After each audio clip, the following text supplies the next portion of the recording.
So today we're going to be talking about a somewhat serious topic. We're going to be discussing heart failure.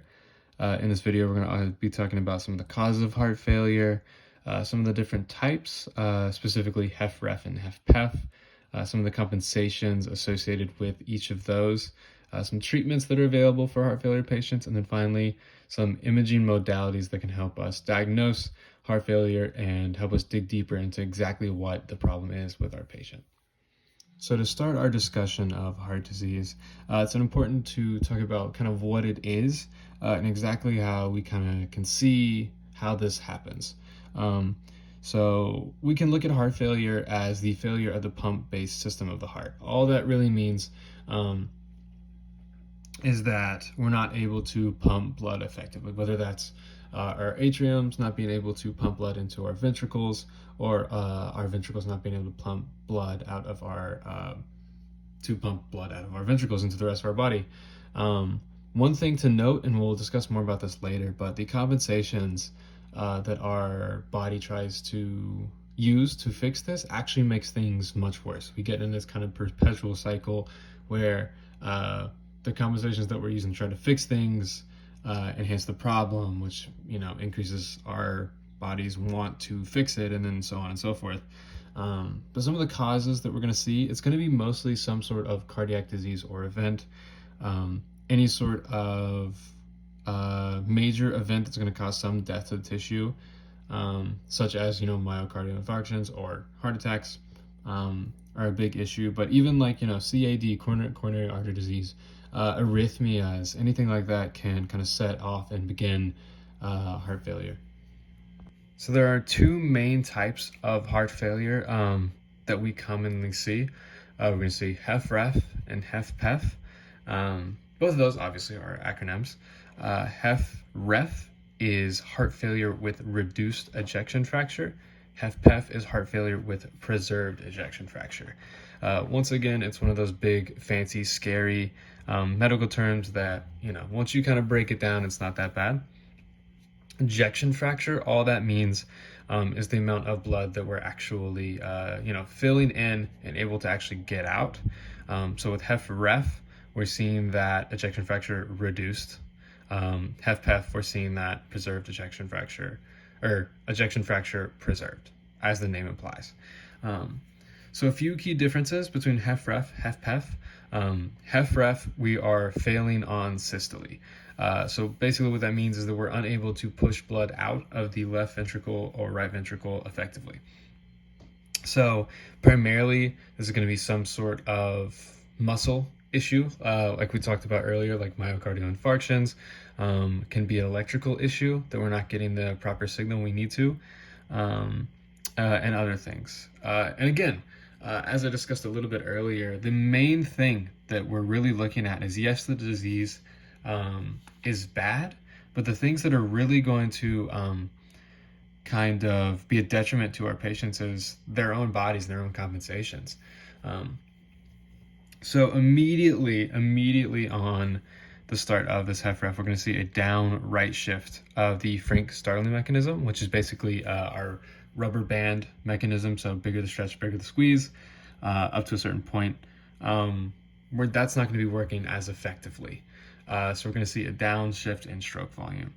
Another thing is that our ventricles, to compensate for not being able to pump enough blood out, they're going to try to enhance the Frank-Starling mechanism by giving more stretch to the ventricle. So instead of seeing nice, healthy growth in what we call like the Y or Z plane, so if you think of like biceps, you want them growing like higher.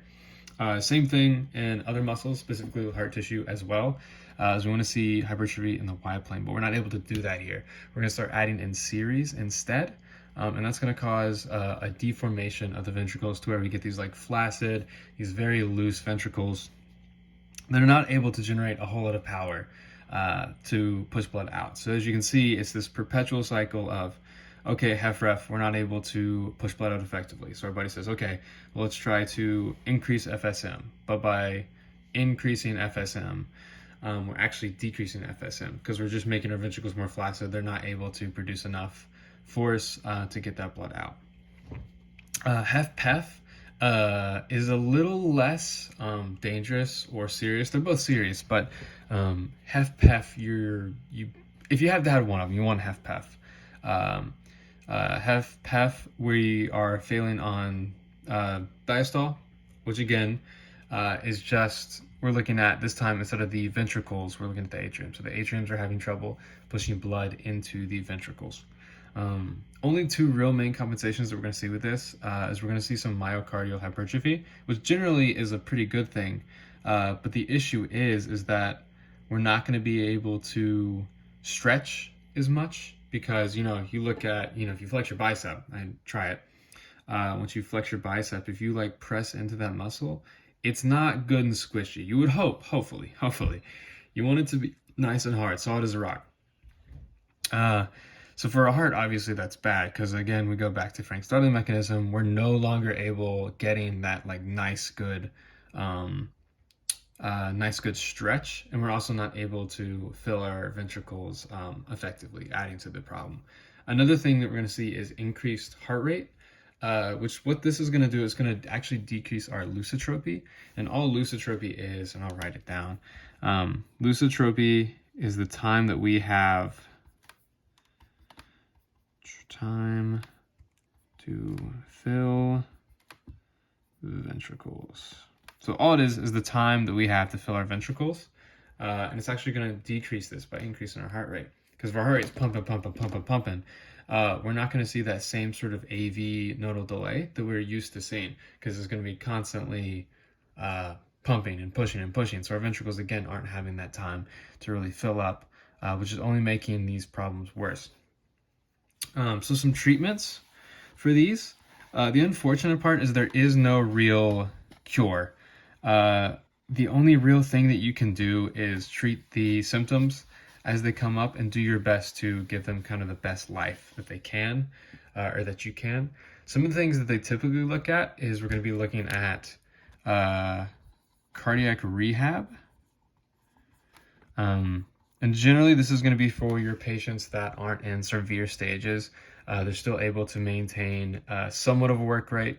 None of these patients are going to have a work rate similar to what they were pre-event or pre-heart failure, just due to the nature of the disease. But cardiac rehab is a great way to get them back into exercising, get them back into moving, because the one thing we don't want is them just kind of sitting around and letting those compensations take effect.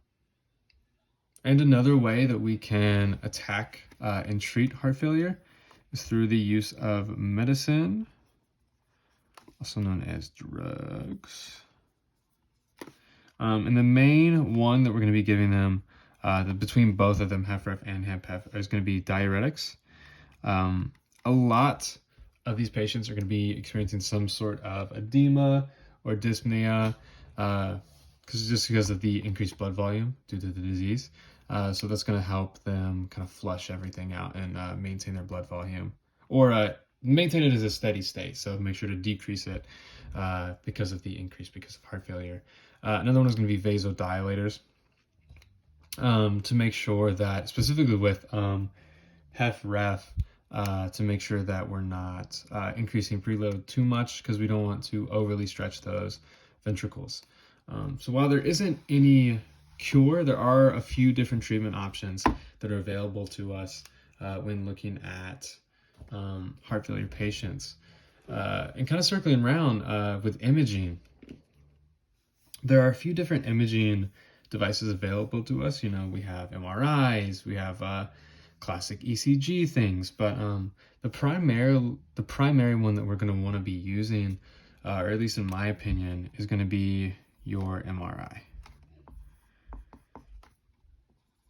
I highly recommend you search out MRI pictures of the heart, and from there you can really see how good of a picture that we're actually able to grab of the heart. And with a disease like heart failure, where the shape of the ventricles and the atriums and the hypertrophy of the ventricles really tell you a lot about what's happening, MRI is some of the best things that we can use to actually look at the shape, specifically from a short axis view, because if you look at a short axis picture, what we're actually seeing is kind of it's a little bit weird to actually think about, but it's like you took, if you think a normal heart, you're thinking, okay, there's your little potato. What we're doing is basically cutting all of that out, and we're looking directly at kind of the ventricles, the size of the ventricles, the shape of the ventricles, how they're moving in space. This can give us a great idea of kind of what's going on with the shapes of the two ventricles, which, and again, I'll stress again, it's really what we're going to kind of be looking at when looking at heart failure.